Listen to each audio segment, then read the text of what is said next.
মধুর বৃন্দাবনে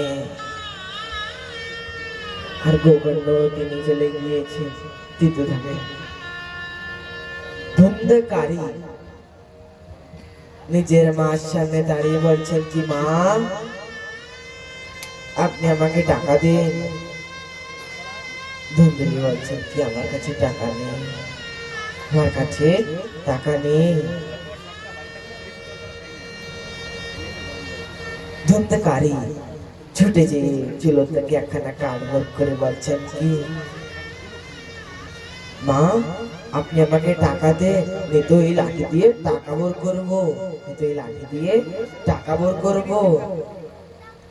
ধুন্ধুলির আঁচলের মাথায় কিছু টাকা বাঁধা ছিল, কিছু টাকা বাঁধা ছিল। ধুন্ধুকারী নজরে ছেয়ে পড়েছে। ধুন্ধুকারী আঁচল ছেড়ে নিয়ে চলে গিয়েছেন মদিরা পান করতে। ধুন্ধুলি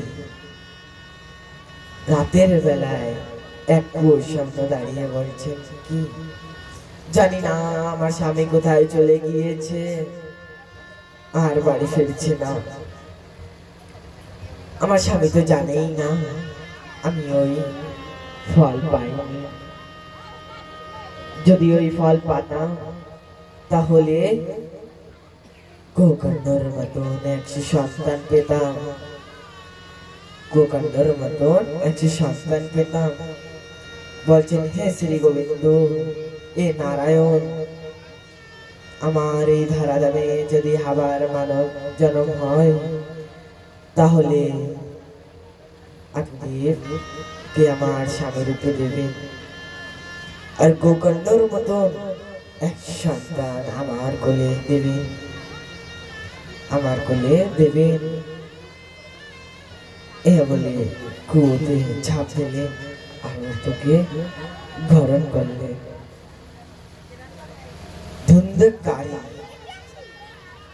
এক একটা করে 5টা বিবাহ করেছে। ধুন্ধুকারী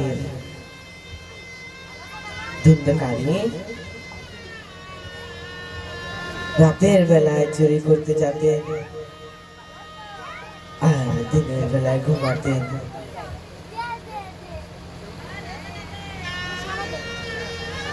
দিনের বেলায় ঘুমাতেন।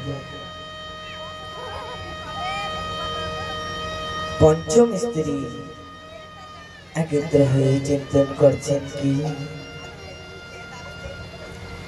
আমাদের স্বামী তো চোর, আর ধুন্ধুকারী ওদিনকে রাজার বাড়ি থেকে চুরি করে এসেছিলেন। আর পঞ্চম স্ত্রী বলছেন কি, আমাদের স্বামী তো চোর, আমাদের স্বামী তো চোর, আজকে রাজার বাড়ি থেকে চুরি করে এসেছে।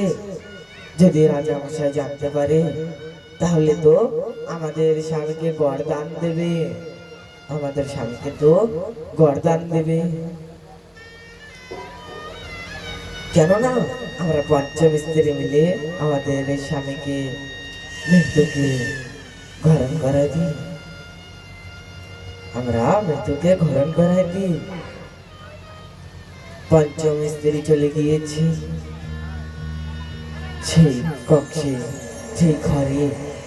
আত্মদেব ধুন্ধুকারী তিনি চুরি করে এসে ঘুমাচ্ছিলেন। ওই কাছে কেউ ধুন্ধুকারী কেউ বালিশ দিয়ে চাপা দেন, কেউ হাত ধরেন, কেউ পা ধরেন, তাও ধুন্ধুকারীর মৃত্যু হচ্ছে না।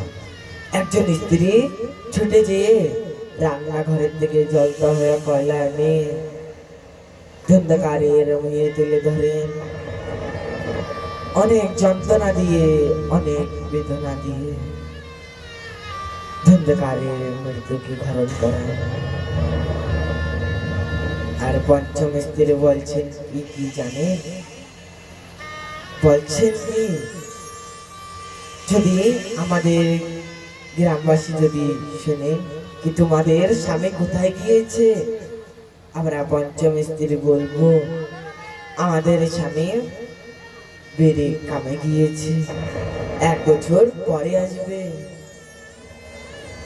নিজের বাউন্ডারির ভিতরে একখানা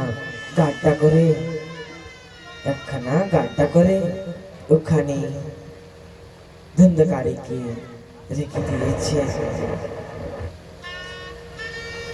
আর পঞ্চম স্ত্রী জাগা জমি ধন সম্পত্তি ভাগযোগ করে নিজের বাপের বাড়িতে চলে গিয়েছেন। ধন্দকারী এত পাপী ছিলেন কি উনি প্রেতগুলিতে জন্ম নিচ্ছেন।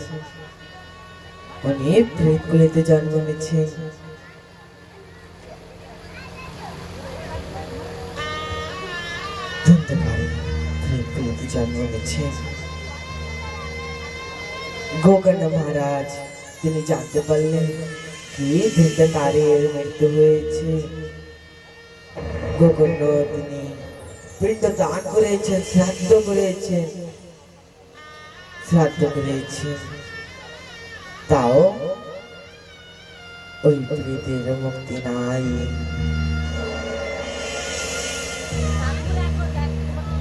গোকর্ণ মহারাজ তিনি রাতের বেলায় নিজের বাড়িতে প্রবেশ করেছেন। সেই গোকর্ণ মহারাজ বাড়িতে প্রবেশ করেছেন, সীমা প্রেতে উৎপাত মাচা দিয়েছেন। कुछ माँ भालुक बने आसे, कुछ माँ कुकुर बने आसे, कुछ माँ बाघ बने आसे।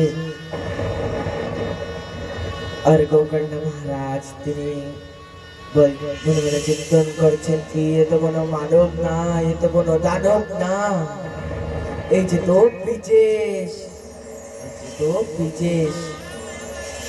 কমাল ঘরে থেকে কিছু জল বের করে আচমন করে ওই প্রেতের উপরে ছিড়িয়ে দিয়েছেন। প্রেত এত পাপী ছিলেন কি ওনার কথা বলার সম্পত্তি নাই। প্রেত বলছেন কি গোকর্ণ, ও গোকর্ণ, আমি তোমার বড় ভাই ধন্দকারী,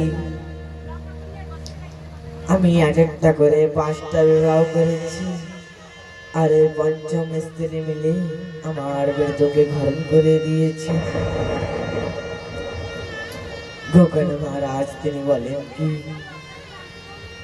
আমি জানতে পেরেছি তোমার মৃত্যু হয়েছে, আমি তো পিণ্ড দান করাইছি, শ্রাদ্ধ করাইছি, তোমার মুক্তি কেন নাই, তুমি মুক্তি কেন পাওনি? প্রেত বলেন কি গোকর্ণ, আমি এত পাপ করেছি কি আমার মুক্তি নাই। আমি এই প্রেত গুলিতে অনেকই যন্ত্রণা পাচ্ছি, অনেকই ব্যথা পাচ্ছি, আমি অনেকই ব্যথা পাচ্ছি। গোকর্ণ মহারাজ তিনি সকাল বেলায় সকলে ব্রাহ্মণ আদিকে ডেকে বলছেন কি আমার বড় ভাইয়ের মৃত্যু হয়েছে, আমি পিণ্ড দান করাইছি, শ্রাদ্ধ করাইছি, উনি মুক্তি কেন পাননি,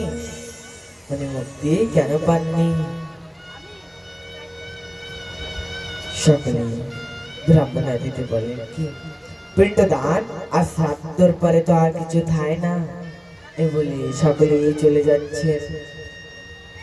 আর গোকর্ণ মহারাজ তিনি সূর্যদেবের পুজো করছেন আর বলছেন ও সূর্যদেবায় নমঃ, ও সূর্যদেবায় নমঃ, ও সূর্যদেবায় নমঃ। সূর্যদেব প্রকট হয়েছে আর সূর্যদেব বলছেন কি ও গোপুত্র, ও গোকর্ণ,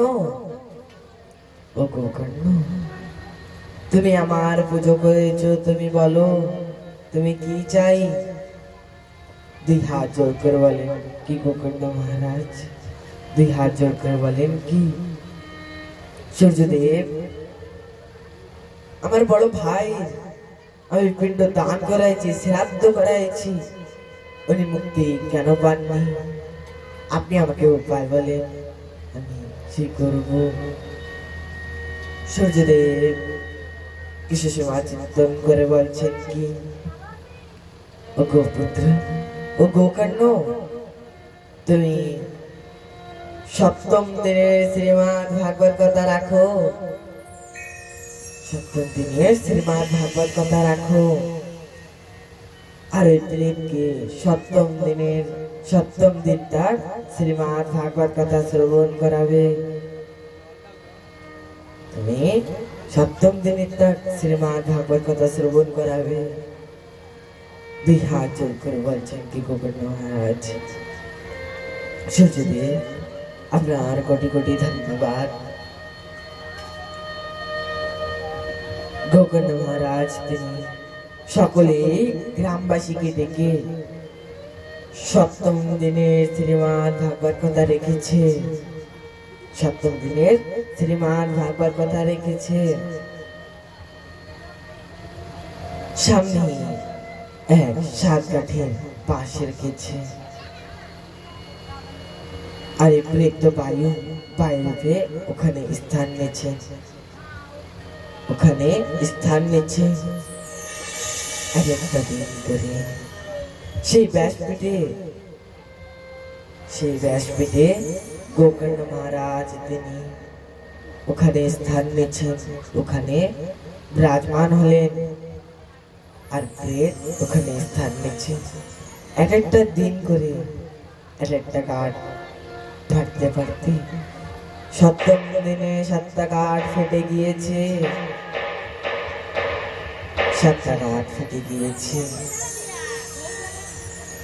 সে শ্রীহরি অনন্ত কোটি ব্রহ্মাণ্ডের মালিক তিনি বৈকুণ্ঠ ধামের দিয়ে বলছেন কি, ও গোবিন্দ দূত, তুমি যাও, তুমি যে ওই প্রেতকে নিয়ে এসো। গোবিন্দ দূত ধরাধামে এসেছে ওই প্রেতকে নিতে। আর রাত ওখানে দাঁড়ি করিয়ে প্রেতকে ডাকতেছেন, বলছেন প্রেত এসো, তুমি রাতের পরে বিরাজমান হও। ওই 7 কাঠে বাঁশের ভিতর থেকে ভরিয়ে এসেছে। ওই প্রেতের দেখতে কেমন হয়েছে, রাজার মতন ভাতি, গলায় তুলসী মালা, হাতে তুলসী মালা, কানে তুলসী মালা, মুখে কৃষ্ণ কৃষ্ণ কৃষ্ণ নাম, হরি নাম হরি নাম। আর প্রেত তিনি বেরিয়ে এসে রথের পরে বিরাজমান হয়েছে। গোবিন্দ দূত তিনি যাচ্ছেন, আর গোকর্ণ মহারাজ তিনি বলছেন কি, ও গোবিন্দ দূত তুমি দাঁড়াও, আমরা সকলেই তো শ্রীমদ ভাগবত সপ্তম দিনে শ্রীমদ ভাগবত কথা শ্রবণ করেছি, আমাকে জন্য রথ কোথায়? গোবিন্দ দূত রথের দিকে নেমে 2 হাত জোর করে বলছেন কি, গোকর্ণ মহারাজ আপনার মেয়েতে তো আমার সেই স্বয়ং গোবিন্দ আসবে, আর গ্রামবাসীরা কেউই মন দিয়ে কথা শ্রবণ করেনি, সবাইকে তো বাড়ির চিন্তা থাকে, বাড়িতে আলমারিতে তালা লাগাইছি না, আমাকে গরু বছর আছে না, আমাকে ধন সম্পত্তি আছে না, কেউ চুরি তো করে নিয়ে যাচ্ছেন না, আমাদের সন্তান কোথায়, এই চিন্তায় সবাই থাকে। এরা কেউ মন দিয়ে সপ্তম দিনের শ্রীমদ ভাগবত কথা শ্রবণ করেনি, সপ্তম দিনের শ্রীমদ ভাগবত কথা শ্রবণ করেনি। আর গ্রামবাসীরা বলছেন কেউ গোবিন্দ দূত তুমি যাও, আমরা আগামী বছর সপ্তম দিনের শ্রীমদ ভাগবত কথা মন প্রাণ দিয়ে শ্রবণ করবো, তুমি যাও। গোবিন্দ দূত তিনি প্রেতকে নিয়ে বৈকুণ্ঠ ধামে চলে গিয়েছে। আগামী বছর সপ্তম দিনে শ্রীমদ ভাগবত কথা রেখেছে, এরম বড় একটা, যেরকম আমরা বড় একটা প্যান্ডেলে বসে আছি, এরম বড় একটা প্যান্ডেল তৈরি করেছে। ওখানে সকলে গ্রামবাসী, তিনি জানেন ওনরা কি করেছে। ওনরা নিজের বিড়েল, ছাগল, কুকুর আদি ধন সম্পত্তি আদি সকলে নিয়ে ওখানে বিরাজমান হয়েছে। আর গ্রামবাসীরা মনে মনে চিন্তন করছেন কি আর আমাকে যেন বাড়ির কথা মনে না থাকে, যেন বাড়ির কথা আর মনে না আসে, মনে না আসে। আর সকলে মন প্রাণ দিয়ে শ্রীমদ ভাগবত কথা শ্রবণ করেছে। সেই ব্যাসপীঠে সেই গোকর্ণ মহারাজ তিনি বিরাজমান হয়েছে। আর সপ্তম দিনের শ্রীমদ ভাগবত কথা শ্রবণ করেছে। স্বয়ং অনন্ত ব্রহ্মাণ্ডের মালিক তিনি স্বয়ং এসেছে আর বলছেন গোকর্ণ, গোকর্ণ তুমি এসো, তুমি রথের উপরে বিরাজমান হও। গোকর্ণ মহারাজ তিনি এসে রথের উপরে বিরাজমান হলেন। আর সকলেই গ্রামবাসী রাতের পিছনে পিছনে বৈকুণ্ঠ ধামে চলে গিয়েছে। বলো জয় জয় শ্রী রাধে